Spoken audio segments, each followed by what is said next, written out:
He has 3 of these. I was actually mistaken. This is not my last video up here. We're gonna test, Metal Pete and I are gonna test a golden fan. So this is high speed. It's gonna take a little while to get up to speed. That thing's unique. It does. Why is the lights turned down on that? Who's doing that? I don't know. I mean, That's the unknown. Is that the unknown? it is. So what speed are we gonna set to next? We're gonna go down medium.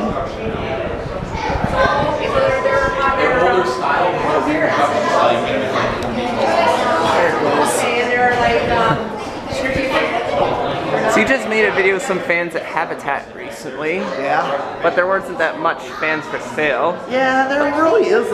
But they had Airmaster Industrials in the store. Yeah. Plus I can't really say the word because. What location of Habitat you go to? Well, you know what fan I'm talking about. It's a big one. It's called the Big A fan. Yeah. Yes, there wasn't it. Where was it? Which location?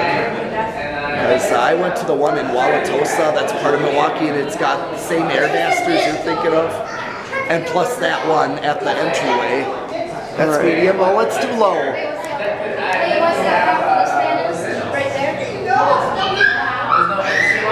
I haven't tried zoom in function on this. Should I zoom into it? Sure. See, want to take a closer look at the motor? I'll give you clues on that side. Yeah. That's low. Oh, I'm zooming in again. I want to zoom out. What have I done on the table? All right. That's it. That's a Homestead wind. Thanks for watching.